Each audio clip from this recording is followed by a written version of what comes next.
Good morning, good afternoon, good evening, whatever it is, wherever you are, whenever you are right now. Hello, my name is Jacob Stiefel. Welcome to the Don't Stifle Me podcast.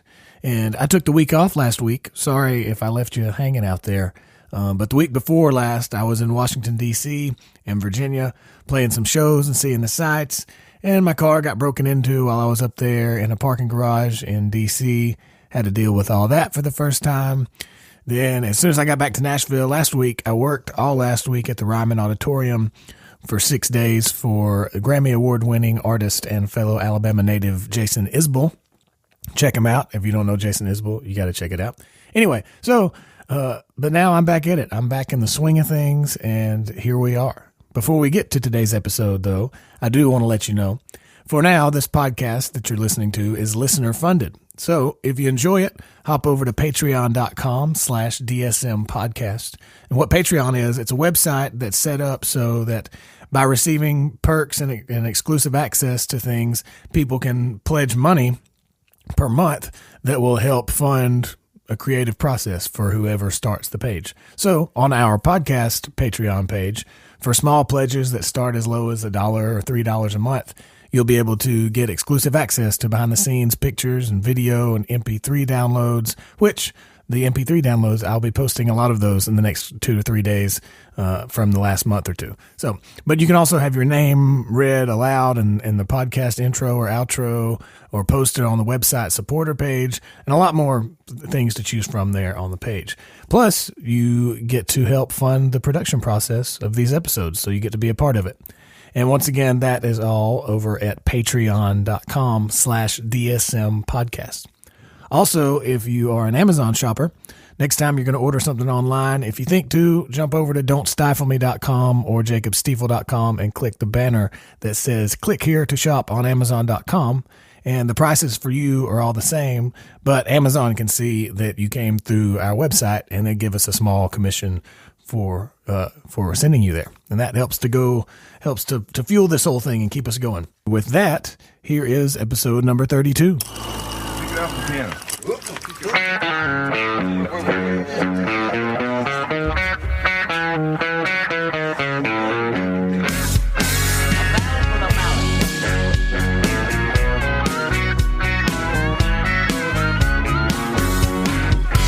It ain't dying I'm talking about, it's living.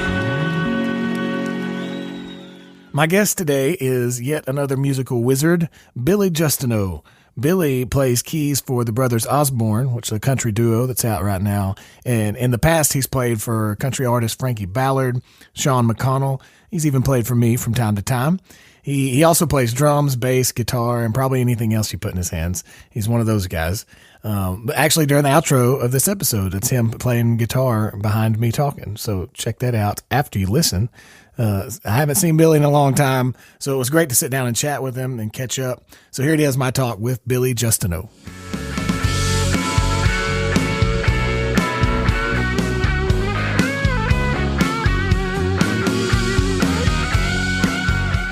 Billy, so this is like your first interview in a while, or like ever? Really? Ever. I've never done an interview for anything. That's a shame. I mean, I guess I probably did some job interviews when I was a kid, but you know. Yeah, job. What's that? Yeah. Job interview. It's this thing that you go to that most of the time you don't like. Yeah. I think I did a couple of job interviews when I've like summers of college. I went to one where I left Tuscaloosa and I was trying to get back to Fort Payne, and I had like took a test that morning and then just had to boogie and was like putting on a collared shirt in the car as I was driving up the interstate, I was going too fast because I got pulled over. And the state trooper was like, "You in a hurry?" I was like, "Yes, sir. I'm trying to get to a job interview." And he was nice. He was like, "Well, just slow down, be careful, whatever." Of course, I got there halfway through the interview. I looked down and I have the top button on my shirt buttoned and the bottom buttoned, and everyone in between is unbuttoned, and it's just sitting there. I'm like, oh, this isn't going well. Well, did you get the job? No, I didn't. But it's okay. It all works out. Well, I'm surprised that nobody's asked about you or interviewed you or done anything on the Euro. Yeah, You're an interesting wizard of a person. Yeah, I mean, I suppose I can be presumed to be that way. I think I've flown under the radar though, especially in Nashville for a long time. Yeah. I'm kind of at the point now where I've had a few higher profile gigs where people are starting to take notice. But who is this guy back there? Yeah, slaying the keyboards.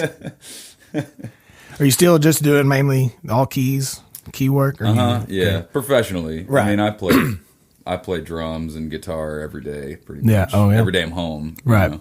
But yeah, keys is what I focus on, and it just was a stroke of luck that I ended up a keyboard player. I started out as a drummer. Yeah. And pull that thing toward you just a little bit more. Just kind of, yeah, there you go.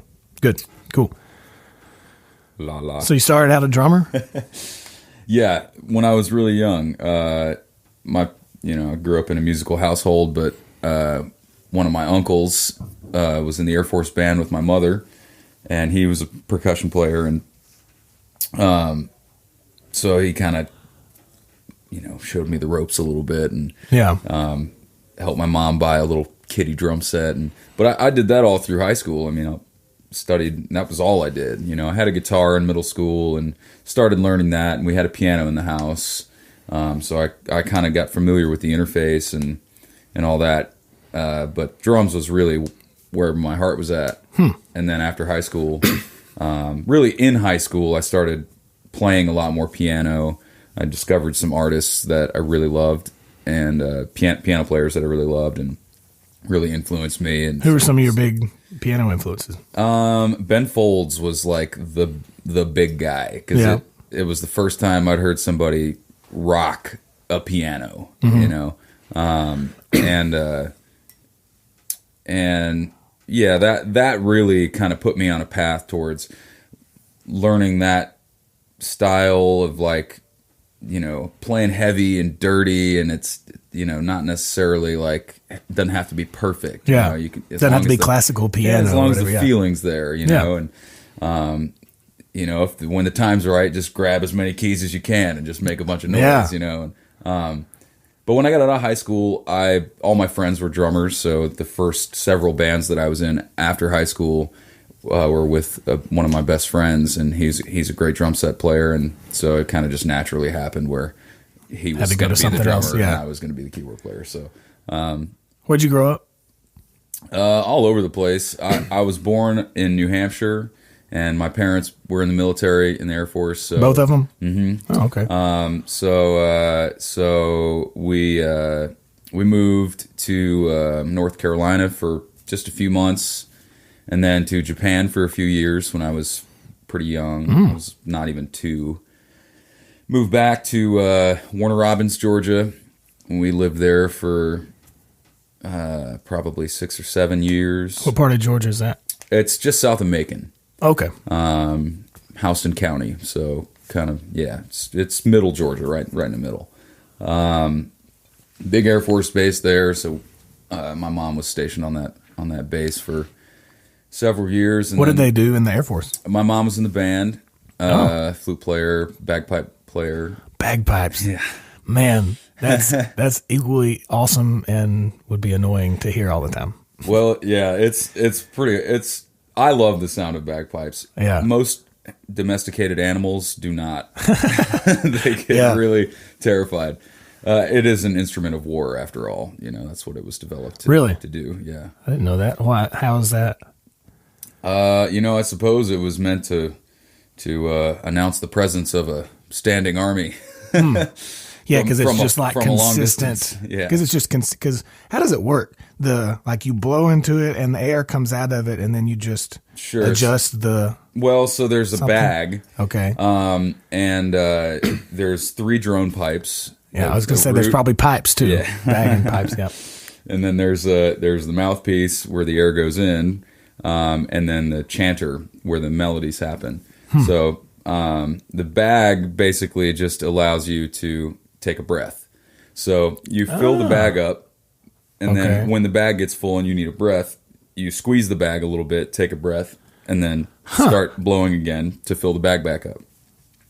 There's a really interesting, I think they call it striking the man, is the name, is how they call like to start the whole process basically, because when you get them started, you got to give it a big rush of air to get enough through the drone pipe so that they start moving. Yeah, and there's like a big enough flow of air. So I'm pretty sure that's what it's called. A lot of those little tidbits you pick up when your mom's that's super interesting. Yeah, I played drums when I was very young in a local bagpipe band in a town called Culloden, Georgia. Yeah, a bagpipe band. Were there multiple bagpipes? There were, I think there were 4 or 5 pipes and 2 drummers, and I was like, I would have been probably 8 years old, 9 years old. So most of the drums were too big for me to carry, really. But yeah, that was an interesting experience. Very small town, like one stoplight kind of town, and I'm not exactly sure how my mom found out. Probably one of her Air Force buddies was doing it, Yeah. It was half an hour from where we were living, so we did that on weekends. What did your dad do? So my stepdad is he was in the Air Force as well. He's a communications specialist. He worked on cell towers, so he would go all over. When we were in the States, he would go over places in the States, but we were stationed in Europe for a few years. He would go all over to those sites and just do maintenance as they needed on the. So you grew up with him? Mm-hmm. Yeah, like they got married when I was. Let's see, I would have been 7 or 8, 1994. So yeah, I would have been 8, 7 going on 8. Cool. Yeah, my parents, my mom, my dad split up when I was an infant. I was like a very young kid, so I know my dad, and I talk to him still, but we didn't grow up. I mean, I didn't grow up with him. Is he a musician? He is. He was also in the Air Force band. Oh, wow. So between my mom and my biological father, I got double dose of musicality, and they were both in the Air Force band.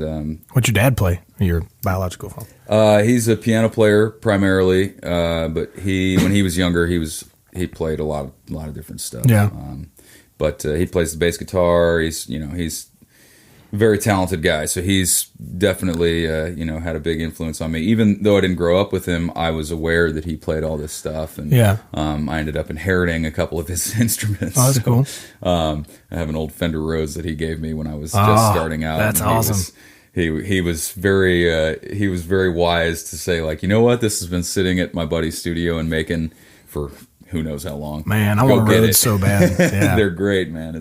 So I toured with that, and that was the first like real vintage keyboard that I ever played, and I toured with it when I was too young to know what to do with it, and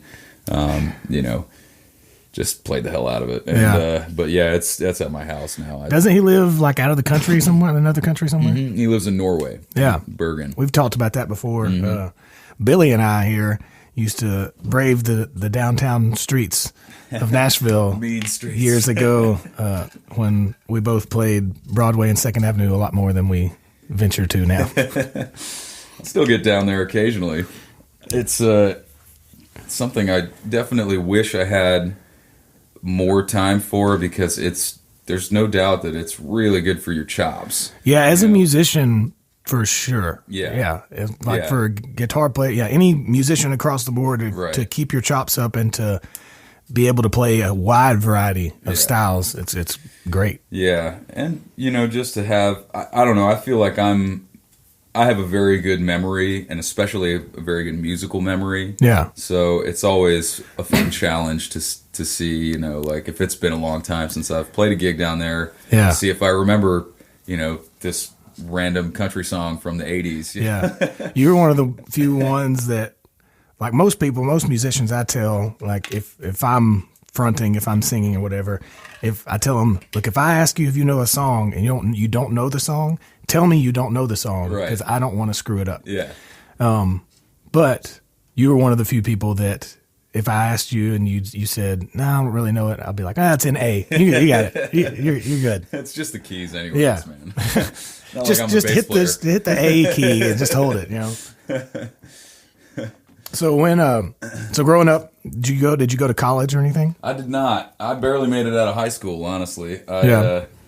When I was in high school, I was playing played in a band. I was still playing drums in this band, and they were all the guys were older than me, and I was just kind of checked out by my junior year of high school. I was in the high school band, which was a really intense band program, and did you know at that point that music was it? Like, did you know that this is what I'm going to do? I mean, I had that feeling from middle school. Really? And like people were. I mean, I actually thought about it the other day. But my 5th grade teacher wrote in my yearbook, "We'll see you on MTV one day." Really? You know, and I've always meant. Little did they know that MTV would now be showing whatever the hell they show. I hope they don't see me on MTV. It means I'm on The Real World or something. Yeah, some reality show. Yeah. It's funny because I actually did get to play on MTV Asia in 2012 with a good friend of mine, Kyle Patrick. Yeah. And we went over there and did kind of their version of MTV Unplugged. Oh, cool. And I always meant to look up my 5th grade teacher and send her a copy of that DVD. Yeah, that would have been cool. Now that I'm talking about it, I should probably do that. Do you have a copy of that still? Yeah, somewhere. I got mailed a copy of the performance. It was a lot of fun. It was over in Singapore, but yeah. So, anyways, back to your question. I knew from pretty early on that it's at least what I wanted to do. Yeah. Whether or not I was going to be able to do it was another question. But in high school, I got really great instruction, both as a percussionist, but overall as a musician. The band program was very large, very well developed, headed by a world-renowned band instructor. Was this in Georgia? Mm-hmm. Yeah, okay. In Marietta. Yeah. Lassiter High School. It's in the northwest suburbs of Atlanta. And great band program. Alfred Watkins was the band director. He's since retired, but he stays pretty active in the music community. And like I said, he's known around the world as one of the finest instructors and band directors. And then Scott Brown and Mike Lynch were my percussion. They were like the head of the percussion department there. And both of them really, I got an equal dose of music and discipline from them. Yeah. You know, it was like just both things in equal portions, because it was very important, especially in a marching band, to have that. You know, you have to be on time. Actually, you have to be better than on time. You got to be early.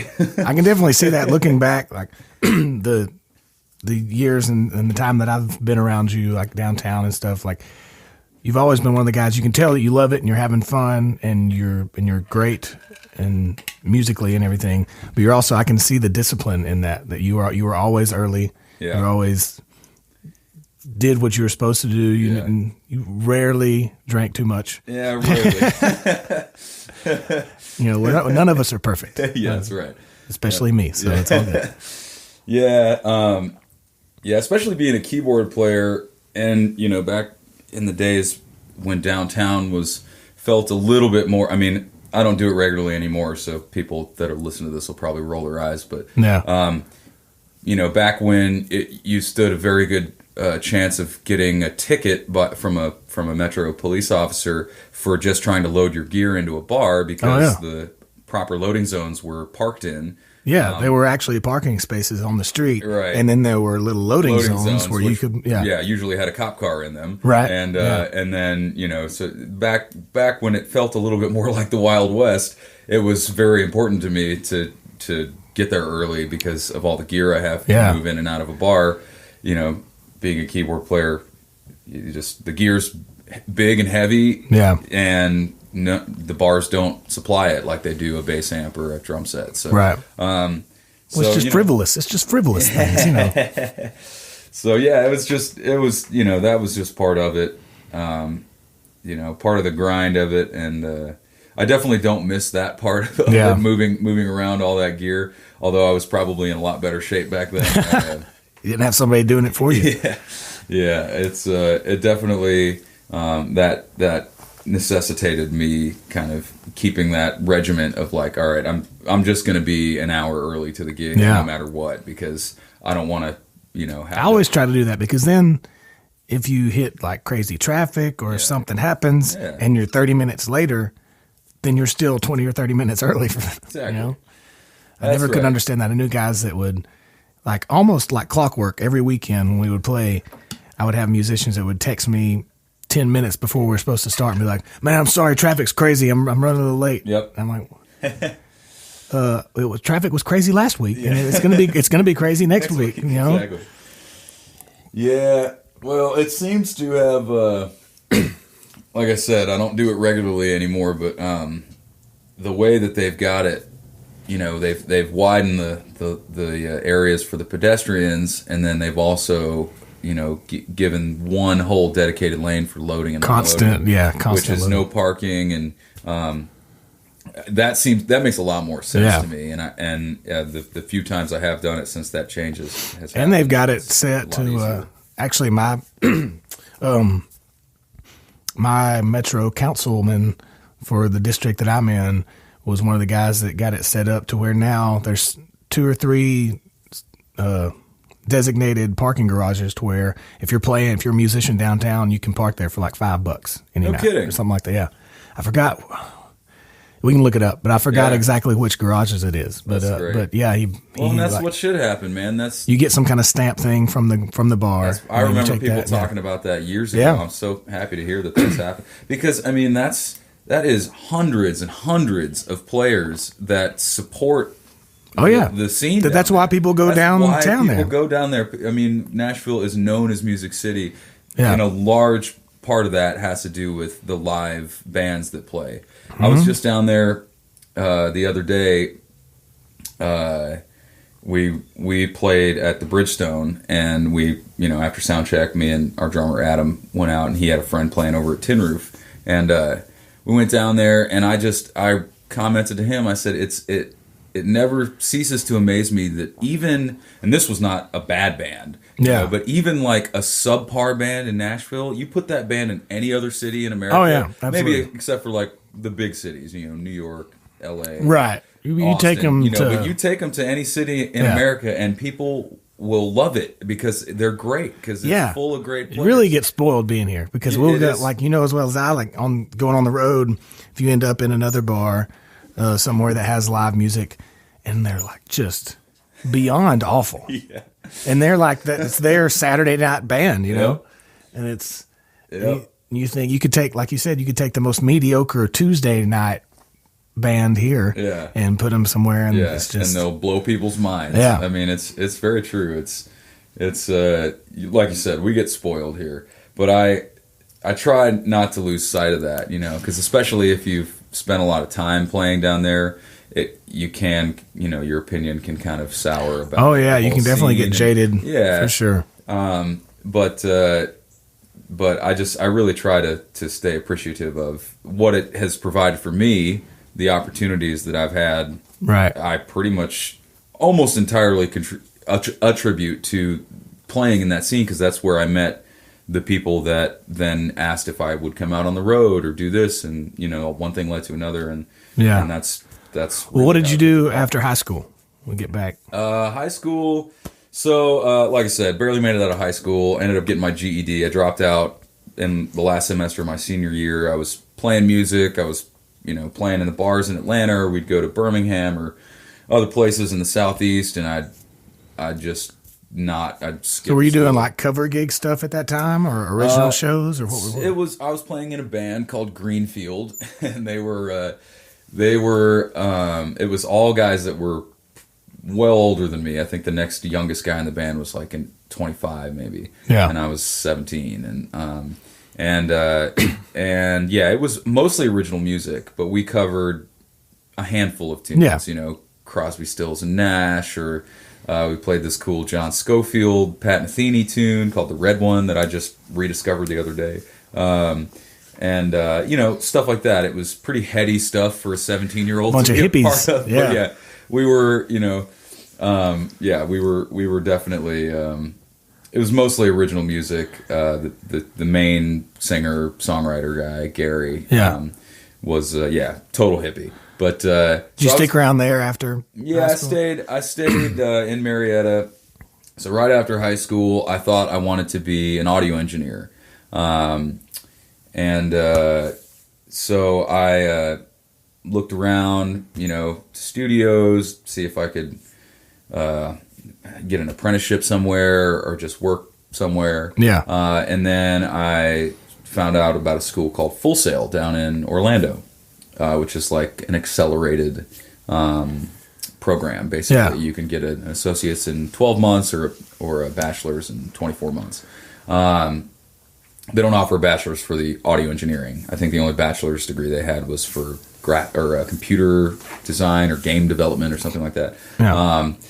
So anyways, I looked into that school and was very close to going to that school. I moved down there to Orlando. We had some family friends that had a house, and they were out of town a bunch, so I lived in their house for about a month while I was down there, and I was just about to start classes, and the more I spent time on the campus there, the more I realized that it wasn't really the environment that I wanted, right? That I felt like I could thrive in. It was a lot of people who, in my mind, this isn't an original phrase, but I mean, I feel like to a lot of people, it was rock and roll college. It was like, it's flashy. They have all the cool studio stuff. I can say I'm going to school. Yeah, basically you're paying to go work at a studio. Yeah.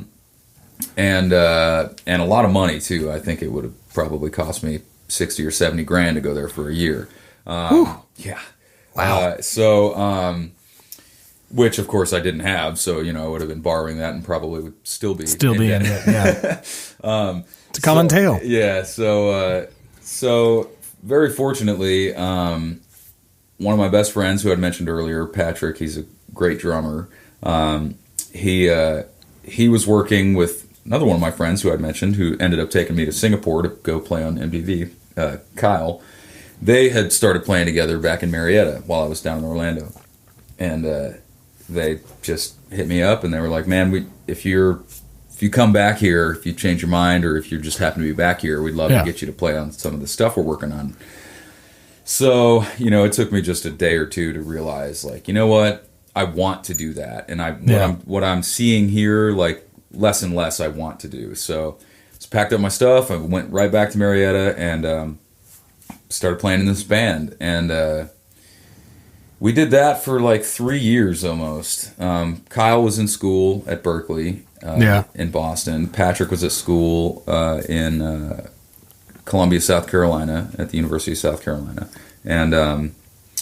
And so while they were in school, I just picked up odd jobs. I'm trying to think of when I actually found some steady work, but I did everything from working at Starbucks and delivering newspapers to...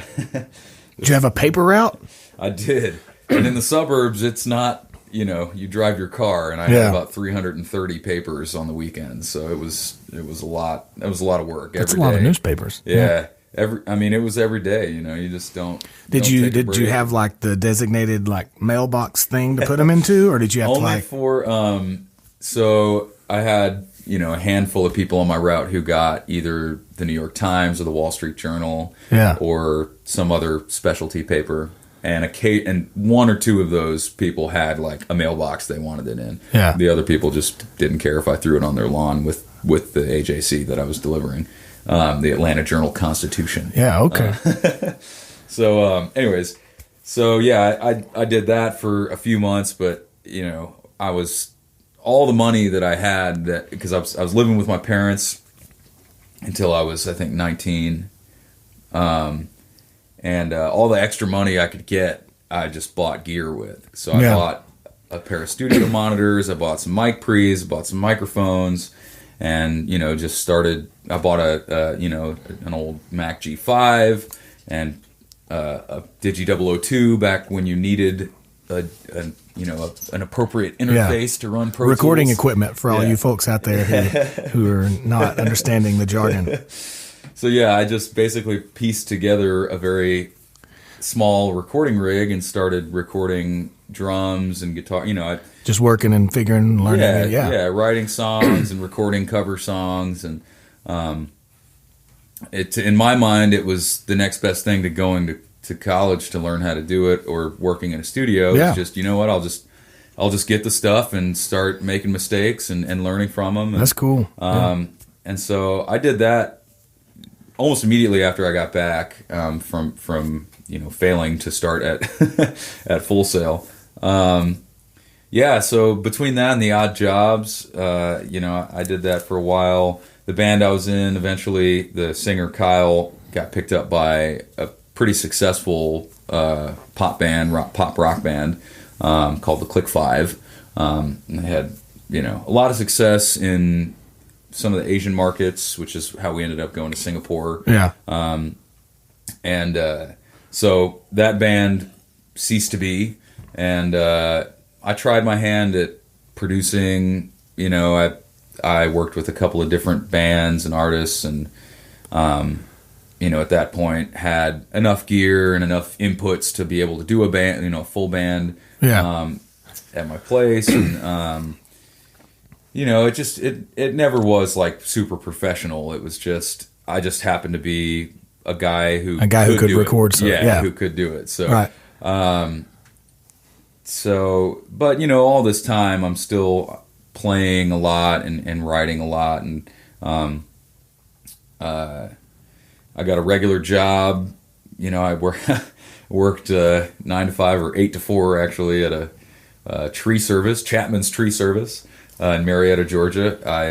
I ran the office there. It was a small company, just Todd, the boss, his wife, and me, and then the crew that actually went down and did the servicing of the trees, and I just sat in the office. Servicing of the trees. Sat in the office and scheduled stuff. And well, how did you make it? Because you were in Texas for a while, right? Well, so no, I actually never lived in Texas. Okay. I feel like I did because I toured there for a long time, and when I first moved to town. So you did that from here? Yeah. Yes. Yeah. We lived in Nashville. Cool. But so what got you here? What? So I went to high school with a guy named Sean McConnell. He's a singer-songwriter. Okay, I didn't know y'all went to high school together. Okay. Yep. We met in high school. He was 2 years older than me. Probably still is. We met in high school. We both were we were involved in music. He was in the chorus and I was in the band, and the chorus would always put on cabaret night, a couple times a year. I ended up running sound for this event. So that's where I first started seeing him perform. And even back then I was like, this guy is the real deal. Yeah. Special. He's no joke. And, so we ended up, I don't remember if I actually did perform with him. I think I did do a song with him and some friends, and I was playing congas or something like that. Yeah. But after high school, Sean went to MTSU, and so he had moved up here, and he started touring in I think it's called NACA. I think that's what it's called, NACA. I could be wrong, but anyways, it's basically like a placement, an organization that places talent for college events. So musicians, comedians, magicians, any kind of entertainer. Yeah. So Sean started getting gigs, in the Midwest and whatever, and they would pay pretty well. So in 2007, he called me. I was still living in the suburbs of Atlanta, and he called me and said, hey, if you drive up to Nashville, come and do this week-long tour of Wisconsin and Michigan with me, and I'll pay you whatever it was. And it was pretty good money to just play. I was just playing guitar with him. Okay.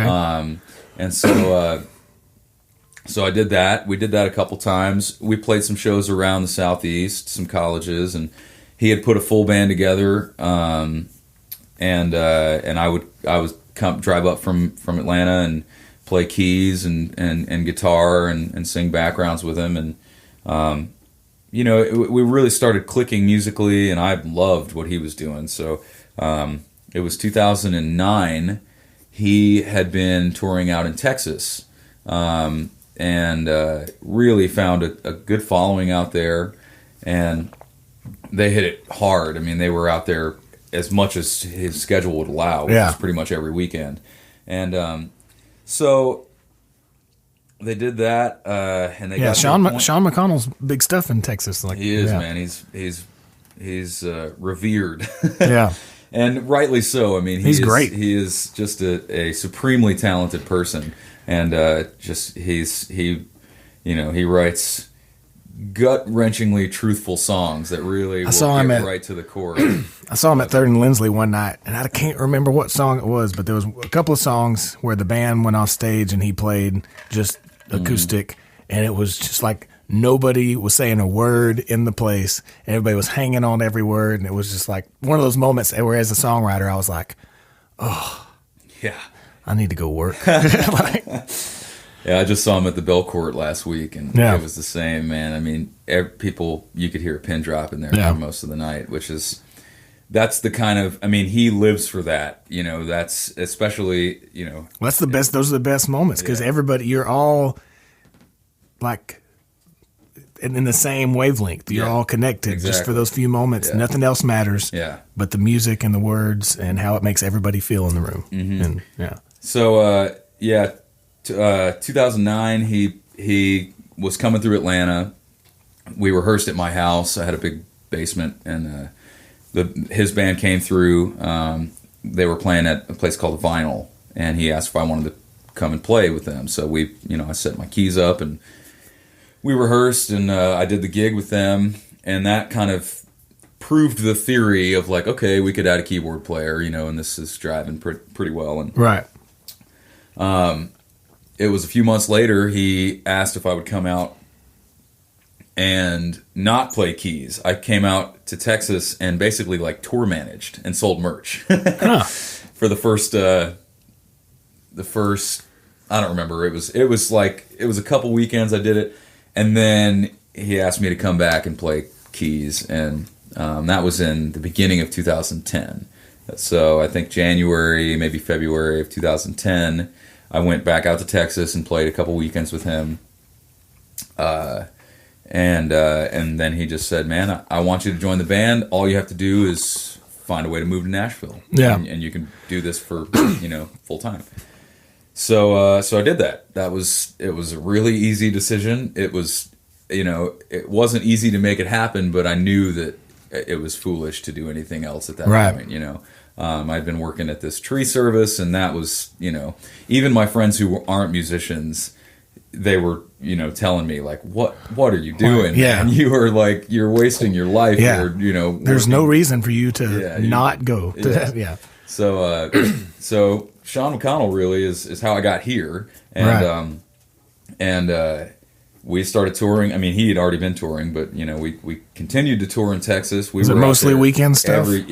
Every weekend. I mean, we'd go out, and I just saw his former bass player Craig the other day at his show at the Belcourt, and we were just reminiscing about how dialed in our driving system was, because there's 4 guys in the band, and a tour manager. And we would just take the total mileage and divide it by 5. And everybody had X amount of miles to drive.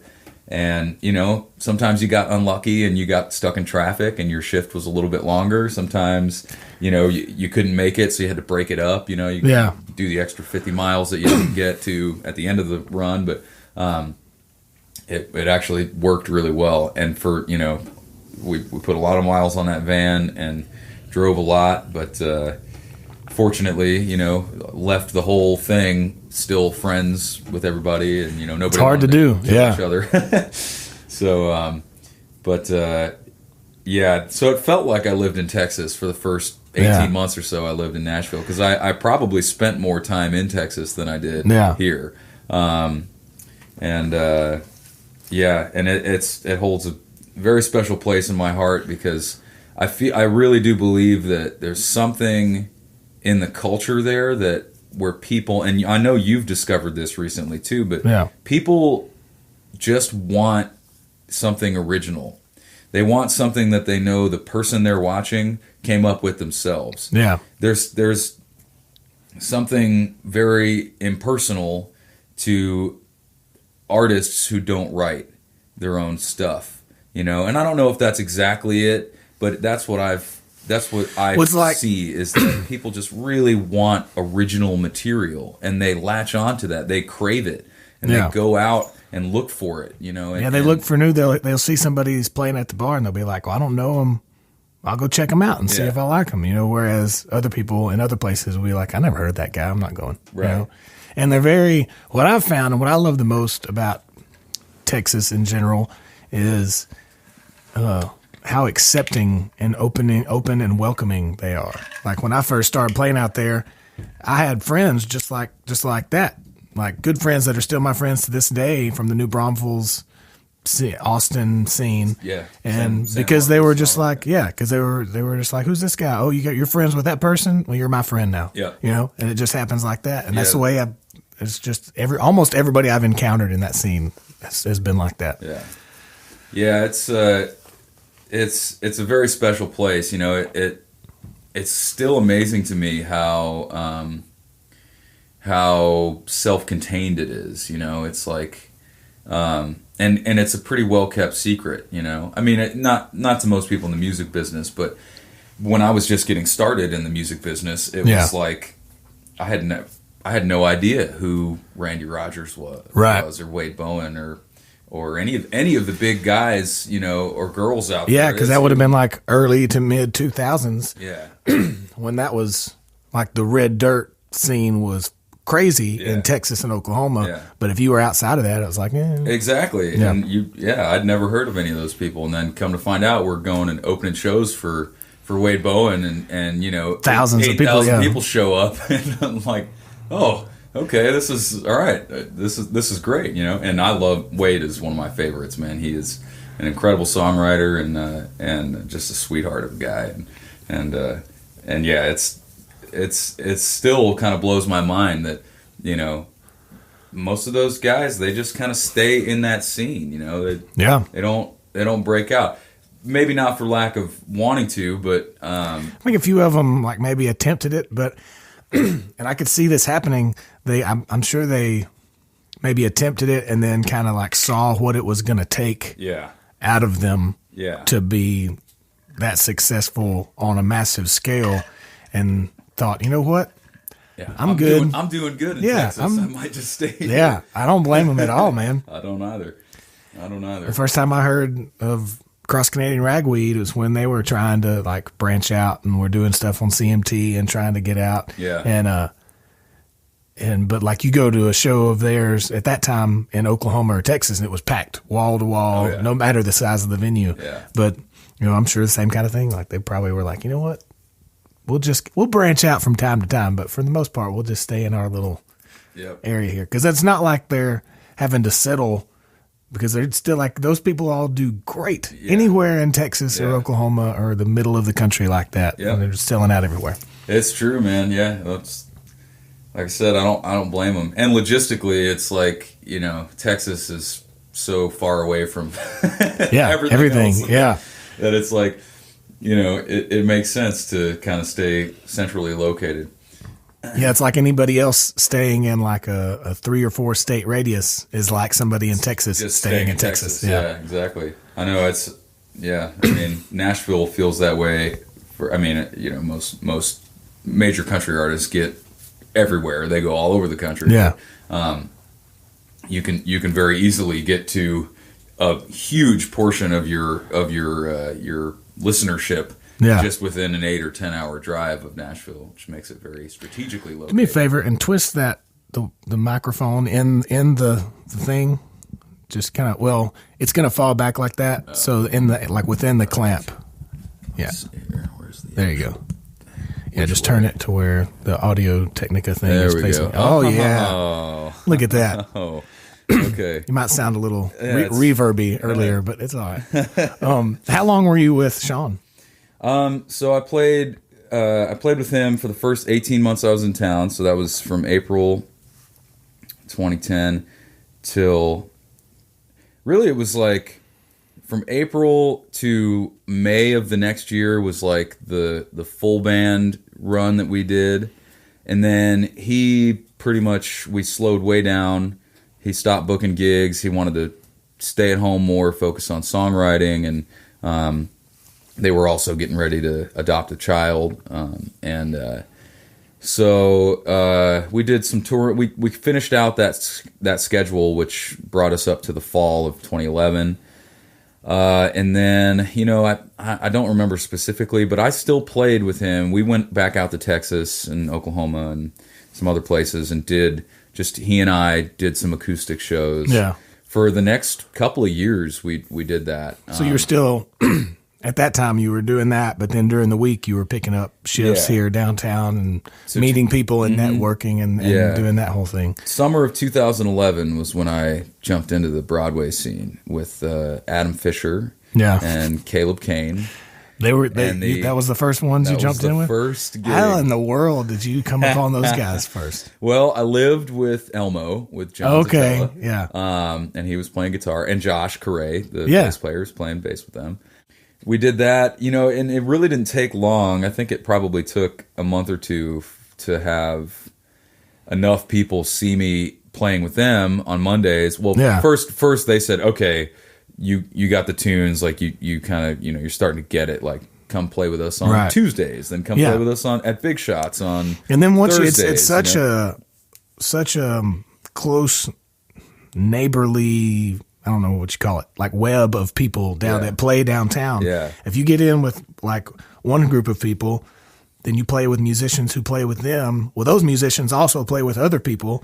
And if somebody else needs a key player, they're like, oh, I know this new guy, Billy, that's playing down here. Here's his number. And then it just kind of like spawns out any other kind of networking thing. That's exactly how it happened. I mean, really, my first several gigs that weren't with Adam and Caleb were literally somebody, as I'm playing with Adam and Caleb, coming up and saying, hey, here's my phone number. Shoot me your information, and I'm going to call you at a gig. I think I just really lucked out that I ended up as a keyboard player because there are not a lot of us. And good key players are very hard to find because as soon as they are, like, even with you, like, I knew you through that time, but pretty soon when I would start asking you to play gigs and you're like, I can't, man, I'm sorry, I'm booked. I'm booked. Yeah. Because once you establish yourself as a very talented key player who does his job, shows up, knows the songs, and is reliable, you're going to get work. Yeah. Like in this town. Well, and I feel that's true for any instrument, that's true. As long as you know the stuff, you're not always a complete horrible person to be around. And you show up on time.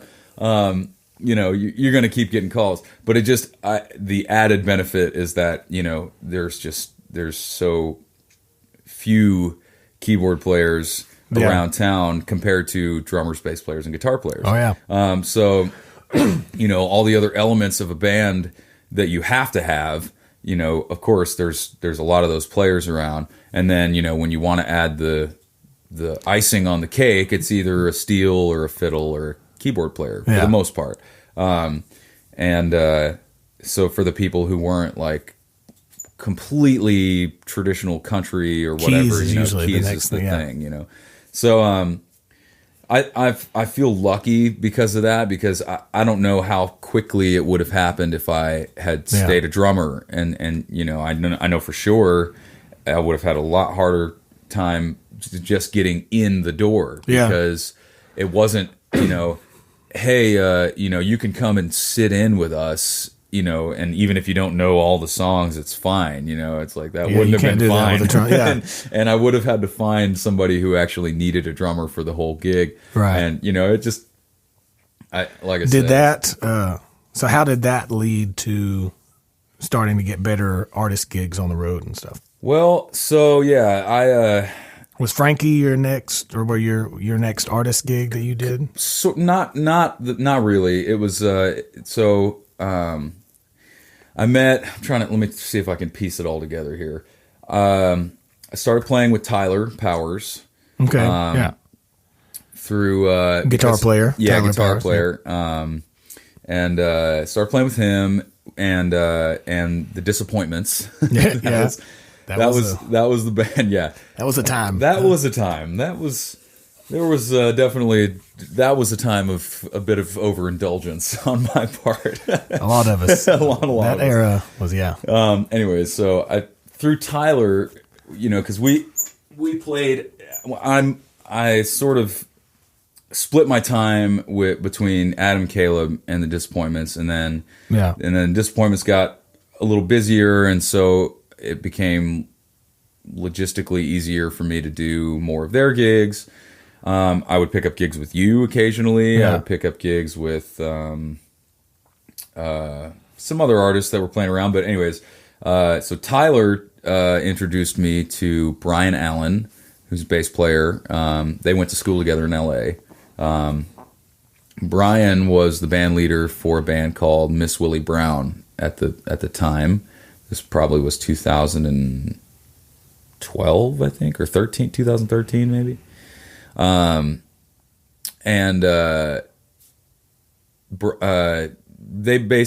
had a regular keys guy that would do their dates. They were on a major label. It was a female duo, Casey and Amanda, and great band.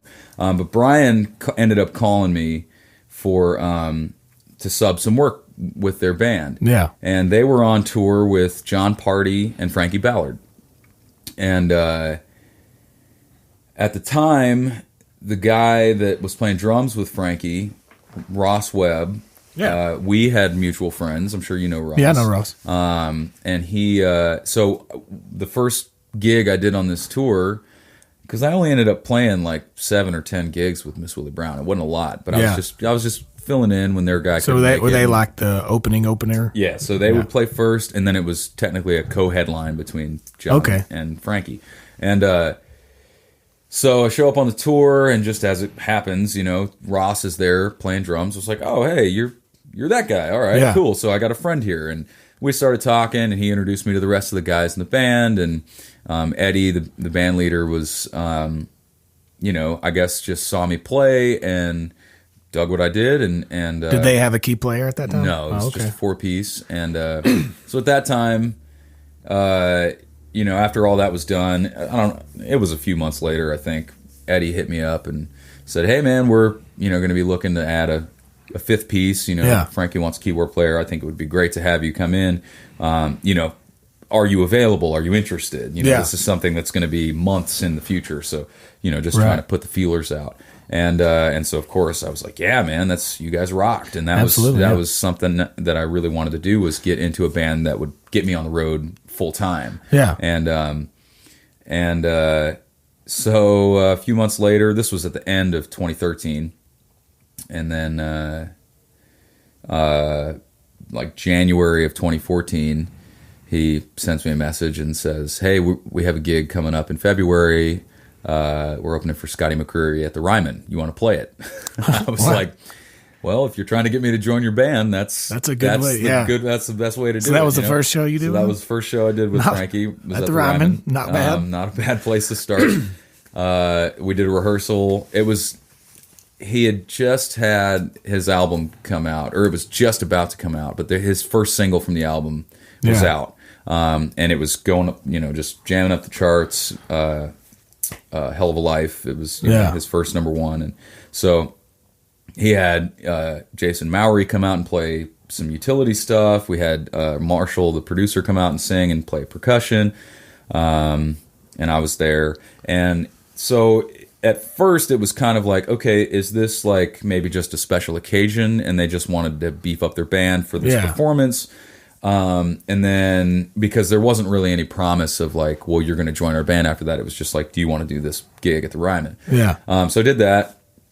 And then, of course it was like, okay, well, we're going out to the West Coast to go do a run of shows. You want to come out and do those? Okay, great. So I did that. And then at this point I was still playing with Sean. So I had some engagements with Sean Sean McConnell. Okay. That I had already agreed to. And Sean was doing another full band run out in Texas, at the end of April, late April, early May of that year of 2014. And, so I did the West Coast shows with Frankie. While we're out on the shows, we find out we've just got booked to do Conan out there. So so I've been in the band, like, this is, you know, my third show with the band or whatever. Yeah. And I'm like, all right, I'm going to go be on national TV. Cool. Yeah. So I've talked with so many musicians doing this, and it's so crazy how you really have to be able to keep a good schedule, like, because especially starting out, you got to play with many different people to make a living at this. So you got to be able to be like, okay, like, I'm going to keep a color coded calendar here of this. I'm out with this person for these days and this person for these days. And there's always people texting you being like, hey, I'm playing at, you know, Tootsie's. Do you want to come play on Friday afternoon? Well, I can't. I'm in Wisconsin that day or whatever, you know? Yeah. Scheduling is very important. That's something I learned early on, is like, you just have to, you can't not know what you've agreed to. You know? Yeah, for sure. If you say yes, you got to write it down, because then you got to reference that. So, and yeah, it is tough to find that balance where you can, you're not always gone for somebody, especially people that you want to play with or you want to keep in touch with. And, you try to make that work as often as you can. Yeah. But obviously, it really is like, I had a class in college called project management, and it's really very similar to that, because you have to know your logistics of when you're going to be going and coming and who you're going to be with, and whether you're driving, flying, riding, whatever. It's, how long? So you were with Frankie and then did Conan and So I finished up my engagement with Sean. We did a 2-week run in Texas, and then after that I was full on in Frankie's band. Yeah. So that was mid 2014. I started touring with him full time. I played like almost 190 shows that year with Frankie. Wow. Which, I mean, and they still hit it really hard, but that year especially was a big year. That was his blow up year. Had the first number one, then right behind it was the next number one, and then right after that was the next number one, and so a lot of support for the record. And 2014, 2015, we were the opening act for the Florida Georgia Line Thomas Rhett tour, which was a really cool experience, because that's a lot of radio country you're having here. Exactly. I had never been a part of a giant tour like that. Yeah. I had never even really seen. I mean, I'd seen shows, but I never got to see behind the scenes. Yeah, the nuts and bolts of it, and that was a great learning experience for me. Plus, I just made a lot of friends. I still because you're still networking through all that. I mean, you're still constantly meeting and remembering people. And, I gained a lot of respect for bands that I didn't think I was going to. Especially FGL. They obviously get kind of they're pretty polarizing, and I understand why. Yeah. But if you spend any time around them in their camp, you quickly understand that there's a reason, and it's not just their catchy tunes and the fact that they kind of invented bro country. That's not the only reason that they're massively successful, because if they did all that and they weren't genuine nice people that people wanted to work with, they probably wouldn't be where they are. But they really are. They're the two guys, Tyler and BK, are great guys. Their whole band, their crew, everybody that works for them is great, and you have to be, because otherwise you'll get bounced out of there, nobody want to work with you. And that's kind of that's a common theme on the road in general, especially at that level. No one's got there's not a lot of patience for people that that can't work well with I think that's on every level of touring. I think that's the thing, because even like being at the very initial phases in van and trailer, when I would take out different drummers or different bass players at the very beginning of touring, I was if you went out with me on a weekend and you were weird or whatever, fill in the blank. If you didn't jive, then I'm not going to call you again. Come back. It doesn't matter if you played everything perfect. And that goes for everybody. It's not just me. Like, everybody's like that. You gotta know your instrument, know the songs, and be reliable, but also be cool. Be nice. You gotta be okay to hang around, because you spend so much more time just hanging out with people. For than sure. you do playing music with them. You know, it's a sad reality of what we do, but especially when you're in super tight quarters like a 15-passenger van, that is very, very important that you can stand being with the people that you're with, because man, you're going to be within inches of them for the majority of the time that you're touring. The music is like a bonus. It's like, oh, cool, we did all this work, now we get to play music. Yeah, you know? For sure. How long were you with Frankie? I was with him for years, 3 years. 3 years? Okay. So from February of 2014 to the end of March of this year, 2017. So yeah, we toured. 2015 was a big year. 2016, we went out and did kind of our own thing. We went over to Europe a couple of times, which actually was really amazing. Was that your first time touring over there? First time touring in Europe, with Frankie. I lived in Germany for a few years when I was younger, so I was, it wasn't all new to me, but touring over there was definitely, that was the first. Yeah. The fans over there are just really, really, it's a different, they're approaching it from a different way, because they don't do singles over there the way that we do them. The UK does singles, country singles, but they don't have like a country station necessarily, or country stations. Yeah.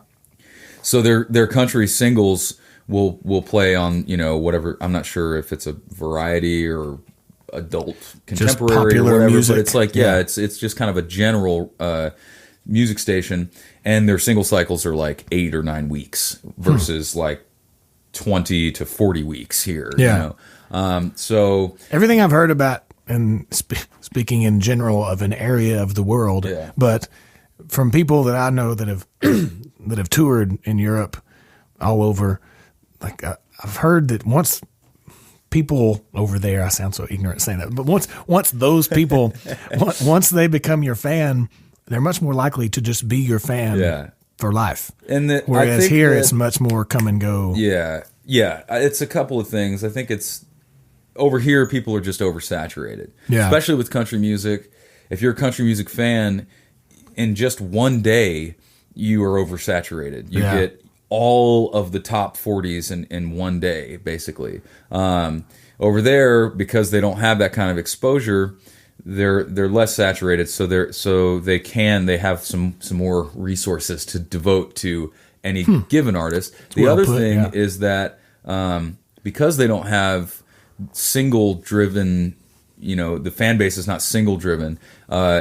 Spotify, iTunes, Apple Music, whatever, however you get it, streaming the music is generally how they get the music, which means that they're exposed to albums. Yeah, which is a strange concept. How about that? But the whole thing. Some people actually still listen to the whole record, and to me, that just automatically is going to make somebody a deeper fan. If they already like what's going on, and then they get 12 songs worth of it, they're going to be a much more engaged fan, and a much more satisfying fan for an artist and a band, because they're not, it's a common phenomenon here. You go play a soft ticket crowd at a county fair somewhere, even if you're a pretty successful band, they know your 3 or 4 hits, maybe 1 or 2 others that they might have heard somewhere else, and then you play the deeper cuts, and they glaze over. And it's usually, especially like from original artists or artists who write or co-write their songs, usually it's the deep cuts that will give you an insight to that artist, to those people. Like that's the songs that really mean something, not the 2 or 3 that they wrote for the radio. Exactly. Whatever, And that's so to me, that's what makes the fan base over there so special. And it's not just in Europe. I feel like it's probably that way in most other places besides the U.S. Just the U.S. is the home of most of these country artists. So just naturally, people get completely oversaturated here, both with the singles on the radio and also the touring that happens. Everybody... on a larger scale, it's like we were talking about earlier with Nashville being spoiled for the bands that we have here. Right. But you go to other places and the mediocre band is huge in other towns.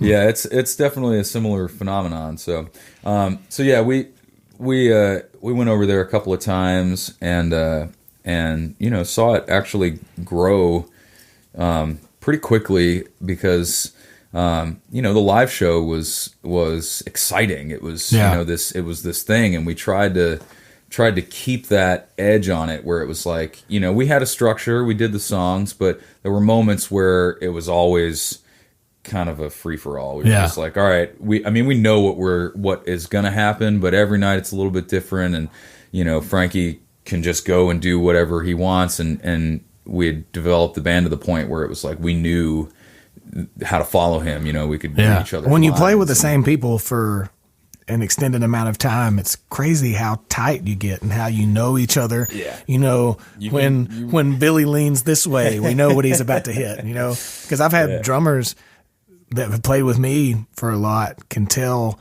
when I move my right leg in a certain way, they know I'm gonna push instead of pull, or and it's so much. It can be so much more subtle than body language too. I mean, it can really be just listening to what's being played. You can hear the intensity or the note choices or any number of things about what somebody's doing, and it's not always the lead person. Sometimes it's the bass player, it's the guitar player that's like really trying to push us into something that and there's just that only comes from playing with the same group of people for a long time.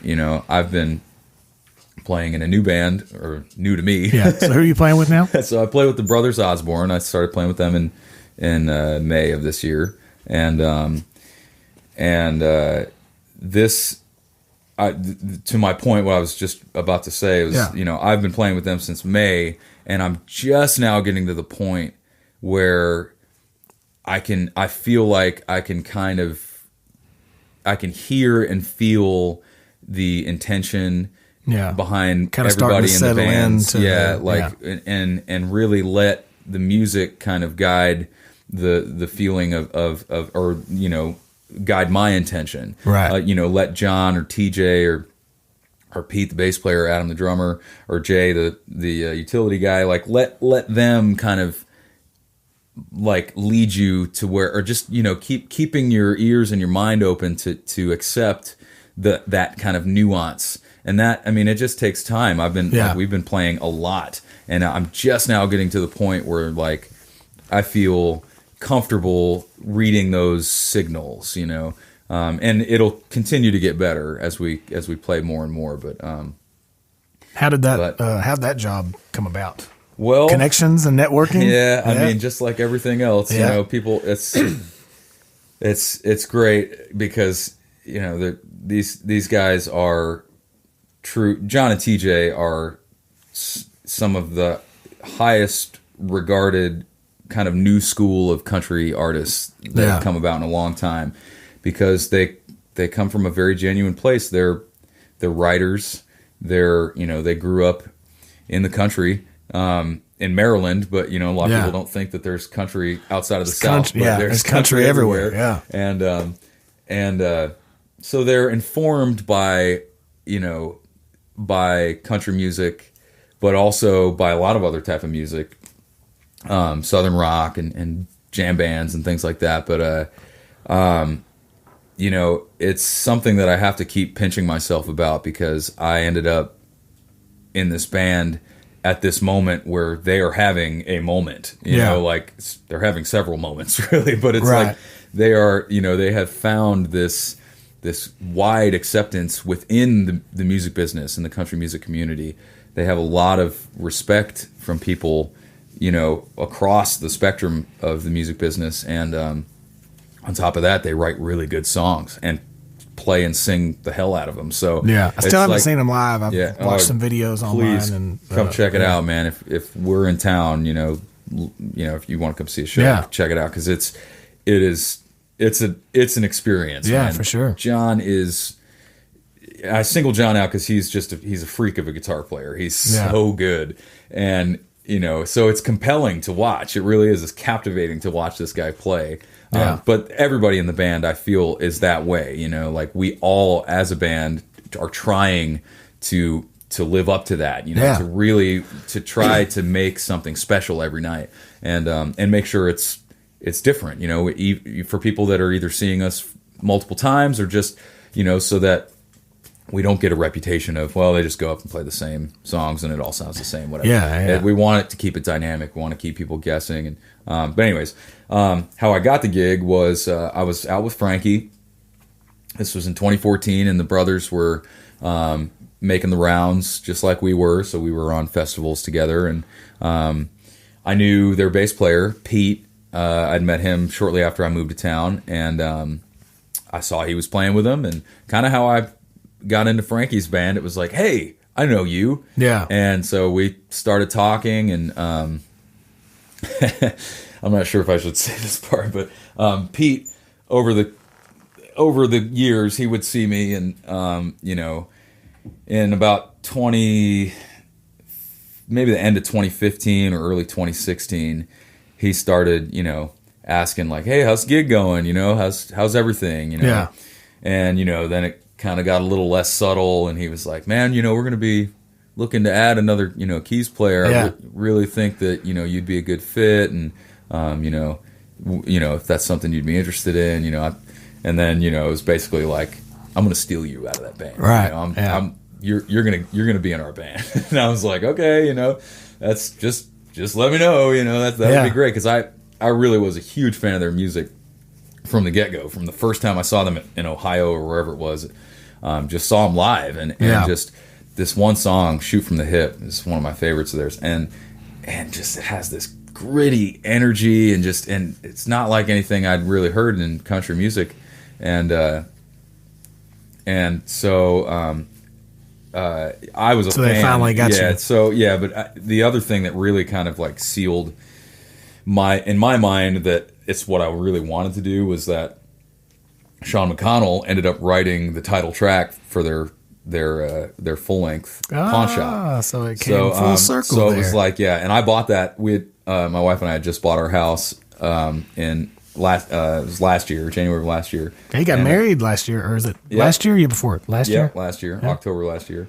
But we just bought our house, and we were still living in our rental, and I was refinishing the floors in the house, and I bought Pawn Shop and put my in-ears in, and I probably listened to it 5 or 6 times, just sanding the floors. Yeah. And really fell in love with that record, and that was a year before, you know, over a year before I'd even got the gig, or really, like, I had, you know, Pete had kind of been hinting like that he wanted to, you know, try to get me in the band, but it wasn't like for sure, and none of it was really for sure until like a few months ago. But, anyways, so I was a big fan of the music, and it was just it felt like it was going to be something that was a lot more satisfying for me as a musician, you know. Yeah.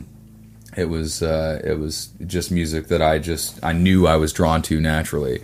But yeah, it's kind of how I've gotten every gig. It's like people see me play, and for some reason they're like, "Hey, I like what you do.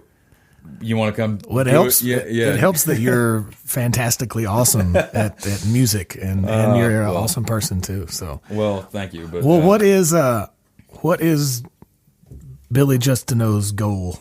Like, and ultimately, like, what do you want to, like, 10 years from now, 15, 20 years from now, what do you want to be doing? Well, you know, this is going to sound a little silly, but I don't spend a lot of time thinking about long-term stuff. You know, I so far have had really good luck kind of rolling with the punches and trying to remain open to opportunities as they happen. But, you know, if I had to be honest, what I really would love to do is I want to continue to tour while it's viable and while, you know, I'm still having a great time at it, you know. But I can definitely see how it's not going to be sustainable forever, you know. Right. I'm pretty sure I'm not going to want to be doing this when I'm in my 50s. Yeah. You know, I could be wrong. Maybe I will, but it's like the young, good-looking female bartender that doesn't think that she's not going to be, 22 and beautiful forever. Yeah, right. And, she's not going to be able to do that when she's 40. Yeah, maybe she will. Maybe. It might or might not be as lucrative. Yeah. So, and really, the money is not really the driving force for me. It's obviously you have to make money. You have to make enough money to be able to support your life and, all the expenses that come along with it. But, I feel like I continue to be one of the luckiest people on the planet because people keep paying me to play music and do what I love anyways, which I would be doing in some capacity anyways. Yeah. And so I try to not let money dictate what I want to do, case in point, I took this gig with the Bros and took a pretty significant pay cut from what I was making with Frankie, you know?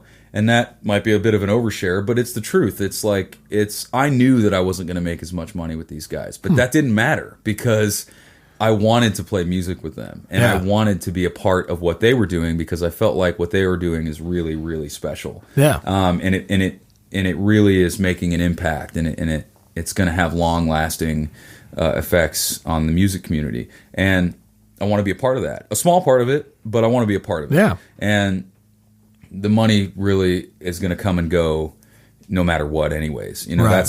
That's just the nature of what we do is nothing, if you're lucky enough to get on a regular gig that pays you a salary, then you have some small sort of consistency. Yeah. But even that is not going to last forever. So you can't bank on it forever. It's not like my wife is a nurse, and what she does is always going to be pretty consistent. She kind of knows what she's going to make in a year, so she can make a budget and do all that stuff, and it's great. But it's like for me, I've always just had this ebb and flow. Like some months are good, some months are bad. Absolutely, and that's just that. So I've just kind of learned to not let that drive what I want to do because I'm already doing what I want to do. So down the road, what I really would love to get into is more session work. Probably like every other musician in town. I feel like,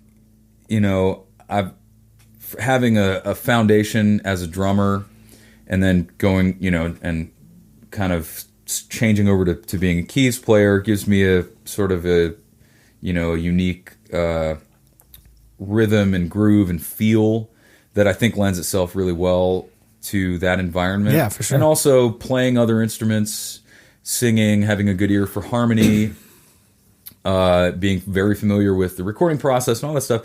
That I feel like that's something that I'm already pretty good at. Yeah. So I would love for that to happen. In this town, who knows? Because it's like there's 30 keyboard players that already are those guys that can just play circles around me and they get all the work, and rightfully so because they're badasses and they should, But that's something that hopefully over the next, however long, I can keep kind of chipping away at. And I happen to know a guy who's looking at going to the studio in the next 6 months or so. Yeah, and it's going to be wanting a keyboard player. So well. I'll give you some numbers of some guys. Well, I gotta wind this thing down. What would you, if you had to go back and give yourself some advice at 17, 18, 19 years old when you were in Marietta, what would you go back and tell yourself? Whew, that's a good one. I hesitate to say like that I would tell myself finish high school and go to college and do all that because I can't say for certain that I would end up here. Yeah. If I had done all that stuff. Obviously, for anybody listening who's in high school, finish high school. Yeah. Don't be an idiot like me and, drop out with only a few classes missing. And, that definitely put me on a path where it was going to be a lot harder for me to get a higher education. As it happened, I already knew, and I'd kind of already got the ball rolling on starting my career as a professional musician, but it could have just as easily happened where I didn't get the opportunity and have the strokes of luck that I've had. So, you know, that I think that would probably be the biggest thing, is like, you know, to take time to, you know, even though it seemed like that was not necessary, that I probably would have, you know, I would tell myself, you know what, just buckle down and get it done. And the high school opportunities, thing. yeah. But I don't know. The biggest piece of advice that I got when I moved to town was something that I still try to follow. Was given to me by my former roommate, John Zatella. He said, if you are available for a gig, take the gig. Never say no. Yeah. You know, that's the way to keep getting more and more gigs. You only say no if you just physically can't make it happen. It doesn't matter if you want to do it or you don't want to do it. Like, just do it. And say yes until you can't say yes anymore. Yeah. And, you know, that's something that I don't think I knew or I really practiced until I was here. Yeah. When I was in Marietta, not that I turned down a lot of opportunities, because in the suburbs, for a musician, there's really not. I was playing at a church. I was teaching, you know, students, you know, drum set lessons and stuff. But I think that if I had really wanted to, I probably could have made it happen a little earlier for myself and not spent so many years, you know, kind of like figuring out how I was going to get into it, you know. Right. But I don't know. I mean, I'm not going to say I've had a perfect ride up to this point, but it's really hard for me to say, like, I would go back and change something. Yeah. But I think that advice of just, you know, be open to the opportunities that are presented to you, even if they don't seem like it's something that's going to be valuable or something that you want to do. Say yes. You know, you have to say yes, because, I mean, otherwise you're just throwing that away. You know, and if somebody's going to take a chance on you, you need to take a chance on that, because you never know where it's going to lead. So. Right on. Well, where are y'all playing coming up? Any shows? We're kind of winding down for the year, but we're out this weekend. We leave tonight for a couple of shows in the Southeast. And then we're doing a private thing at Marathon in November, but you can catch us on the CMT Awards. Oh, don't ask me. You know, I'm gonna pull this up so you can edit this so I don't look like an idiot. No, you're good. Let's see. We are playing the CMA Awards on Wednesday, November 8th. We'll be doing our current single, "It Ain't My Fault." Cool.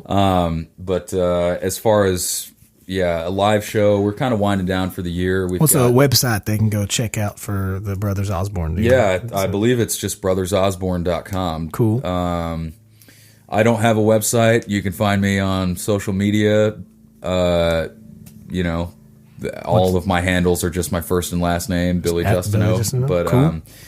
You know, I don't have a website. Most people that hire me, they have met me in person, and that I kind of like it that way. Cool. You know, so but awesome. Check us out if you can. Brothers Osborne, it's an experience. Awesome. Definitely an experience. Well, thanks for talking, man. I appreciate it. Thanks for having me. This was a lot of fun.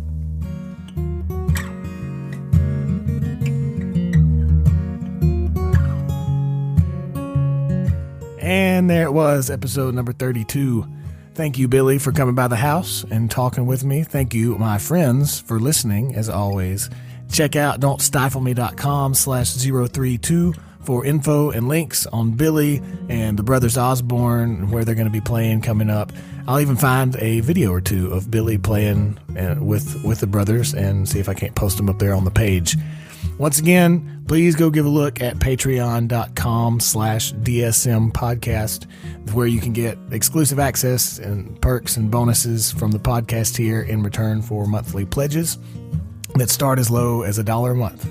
And also, if you're going to be buying anything on Amazon coming up anytime soon, without costing you anything extra, it would help us out a lot if you would go to don'tstifleme.com or jacobstiefel.com and click the banner that says click here to shop on Amazon, and it'll take you to the Amazon homepage. And like I said, that doesn't affect your prices at all, but it sends a small commission my way for sending you their way. People helping people, folks. All right, thanks again so much for listening. Make sure you subscribe to the podcast here if you've enjoyed it, so you'll get all the new episodes automatically loaded to your device. And you can find the podcast on social media at DSM Podcast. All mine are at Jacob Stiefel. And I love you all. Have a beautiful rest of your day, and I'll talk to you again very soon.